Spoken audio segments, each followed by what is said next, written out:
Hello, good morning students. Myself as JP. Today I am going to continue the chapter on nationalism in India as a revision work. Students, as you know, in this chapter we have many types of new terms that arrived here. Clear? So the very first term is begar. Clear? Let me clear these terms one by one.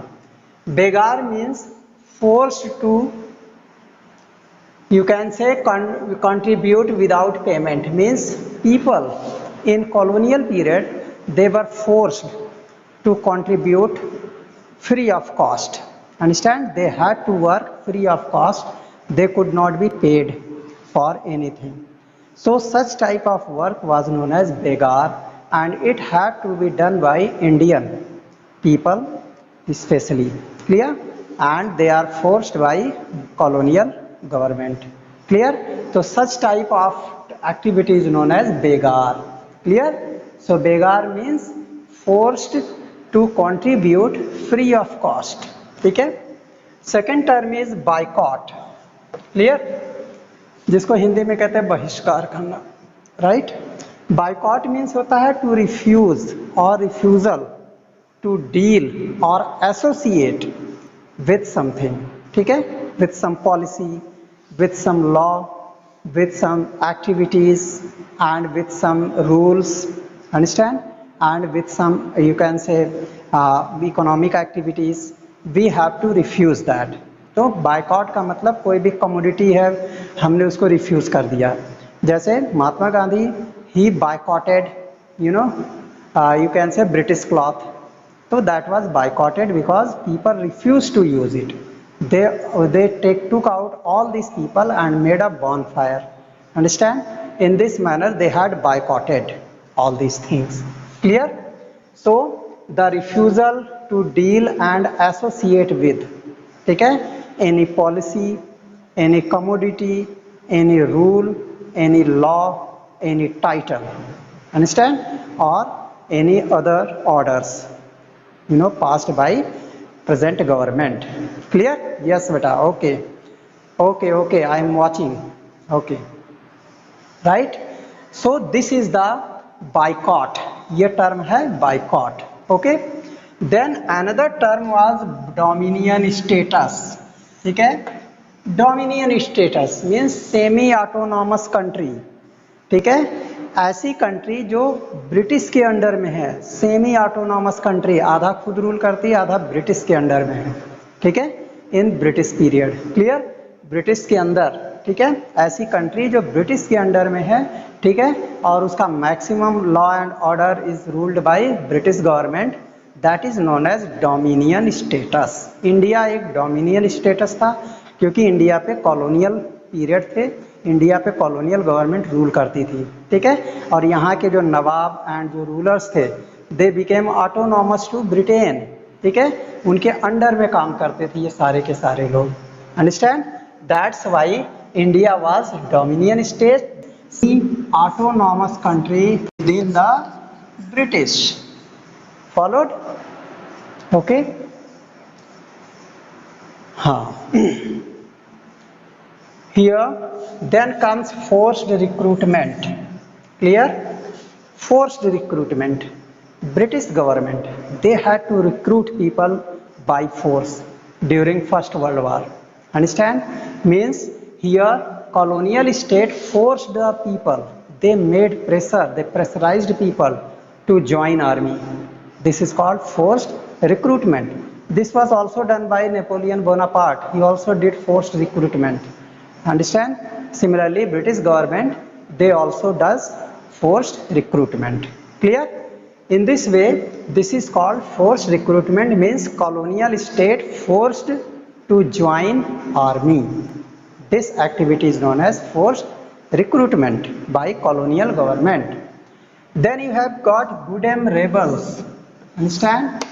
Goodem rebels means people of militant guerrilla movement in Goodem hills of Andhra Pradesh. Andhra Pradesh में there were so many people who had performed guerrilla warfare. Understand? and they were known as militant guerrilla. Okay, they started militant guerrilla movement. They also had some arms and ammunition for performing their movement activities, and it was performed in Gudem Hills of Andhra Pradesh. That's why it is all these people who were member of this movement, they were known as Gudem rebels. Clear? Rebels means Krantikari. Clear? Then you have got indentured labor. Understand? They are very short way to learn all these topics. Indentured labor means bonded labor, right?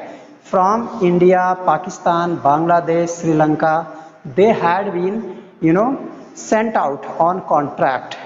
They were paid off for their work for a certain period of time. There was terms and condition. They were bonded laborers. That's why they were known as indentured labor. They had to do especially plantation works and any other activities such as household activities and heavy works. They had been, used for that.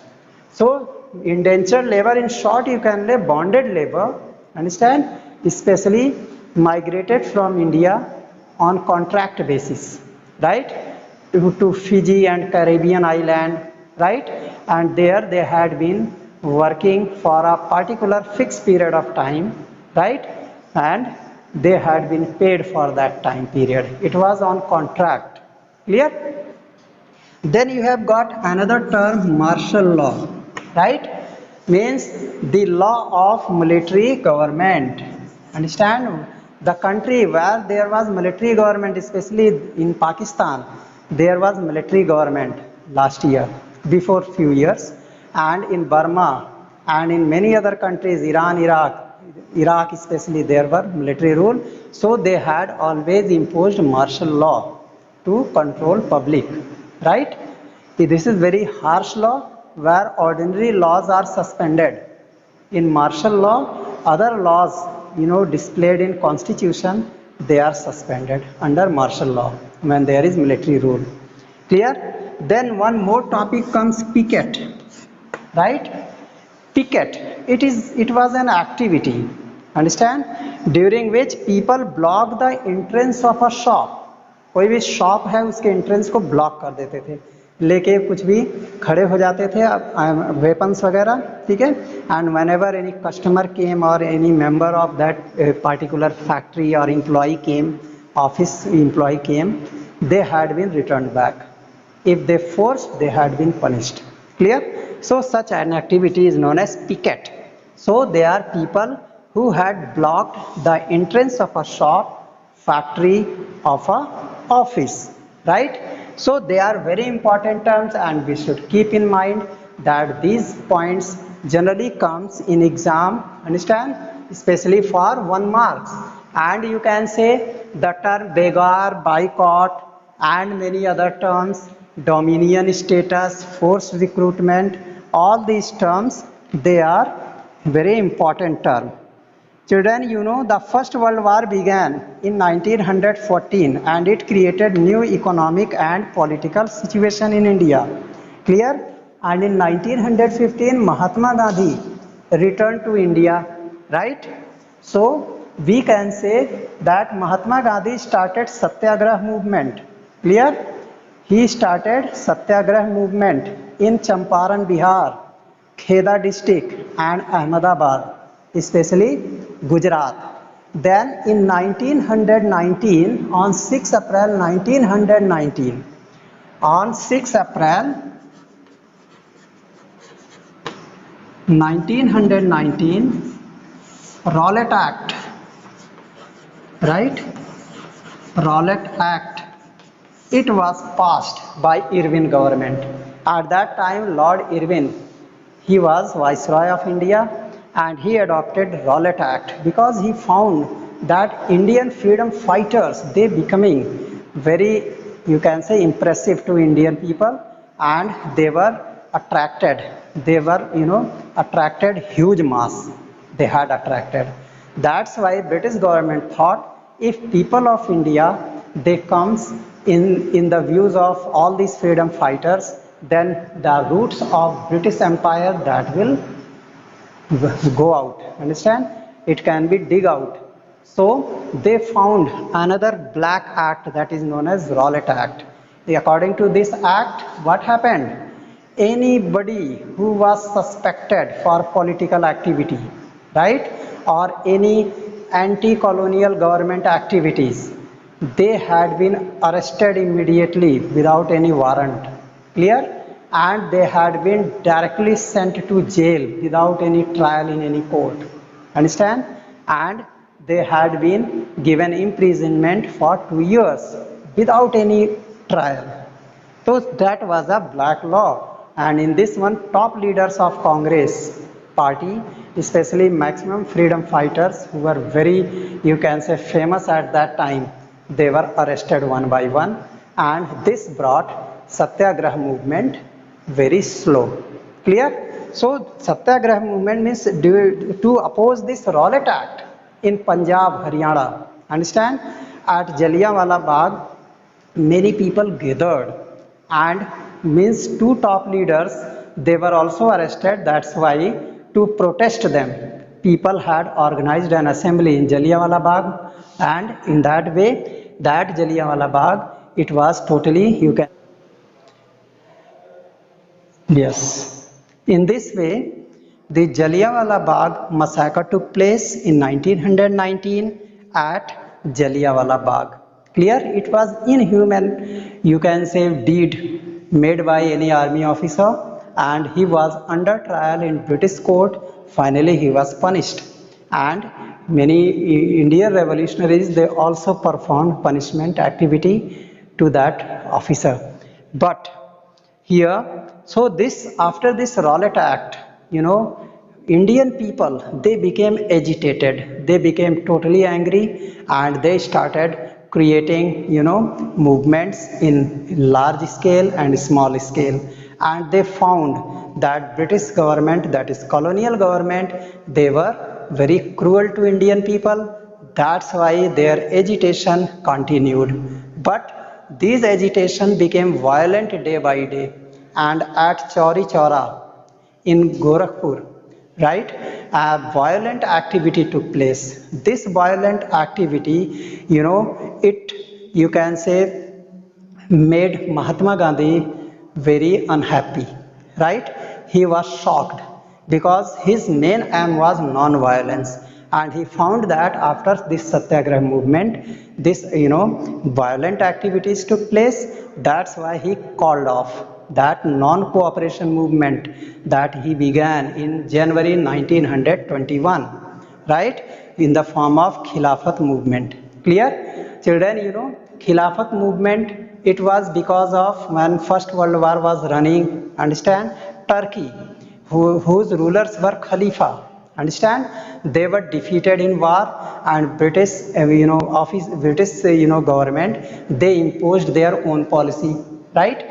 So the Khalifa's, you know, temporal power, it was in danger, means the Islam, you can say, identity was under danger condition. That's why Indian Muslims, they started supporting.